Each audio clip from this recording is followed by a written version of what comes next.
Here's a little update on our pump house that we're building.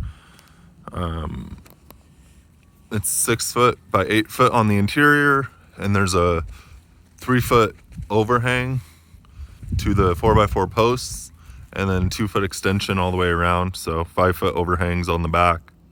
The reason we went with an overhang was for added protection for a future generator that we're going to install. We've got plywood instead of OSB. We've got pressure treat outside. It's wrapped. It's got a composite roof with the proper flashing at the peaks. And then we've also got a 5000 series gutter with the downspouts. The reason for downspouts is to keep water from splashing up on the siding and causing water intrusion into the building.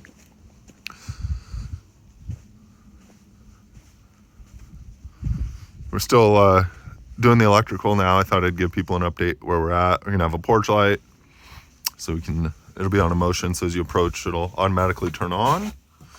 This pump house isn't just gonna be a pump house. This pump house, I kind of want to call it a central utility building. It'll have a generator transfer switch here on the left. It's rated at 200 amps. And then there's a 200 amp feed through panel there on the right where the electrical service will, that panel will always be energized either by the generator or by utility power. And I'll kind of walk that system down next. Did a couple of conduits there, 1/2 inch and a 3/4. Those are for RV plugs and for 120 volt power. Go to the outside. We got some 2-inch conduits here for future low voltage to this building or to the house from the utility pole.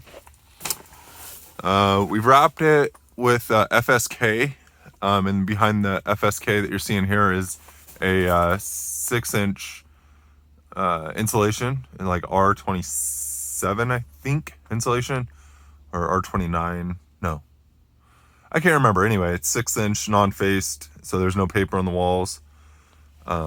And then it's a 2x6 framed building. Here's kind of the inside with the door. We decided to go with the window so you can actually have some light if you were to not have power.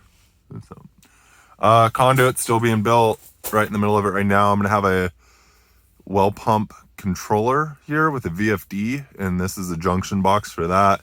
In the future, or later on tomorrow or the next day, we're going to put the VFD controller here. This will be 50 amp 240 volt that'll feed into the bottom with that with a 3/4 flex.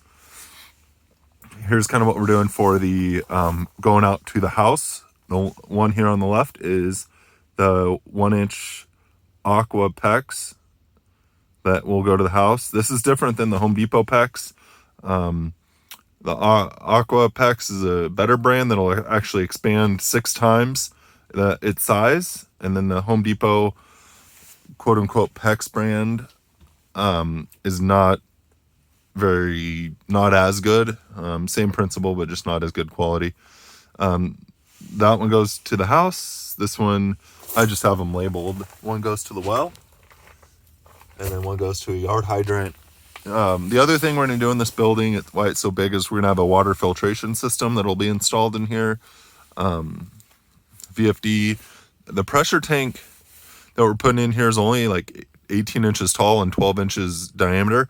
So very small compared to larger systems that a lot of people are used to. The reason behind that is that it will, the VFD will control how much water the pump in the wellhead, which is right there. So the VFD will control how much water is coming out and not necessarily need to store a lot in a pressure tank. And so the idea is the motor is a smaller motor, so it's not having to kick on as hard. And that's really what is hard on motors. 30-inch frost depth. Here's the ditch. We've already backfilled a little bit. Blue line there is for trace. It's required by code so that you can trace each one of these lines out.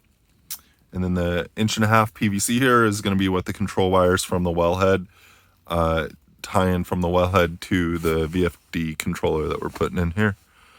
Other things that are to note when you're building a pump house, is, well, I'm just going to share it because we're doing it. So we have utility power right there for our second service on the property. We did a 200 amp kind of banjo meter, if you will. It's just a standalone meter socket.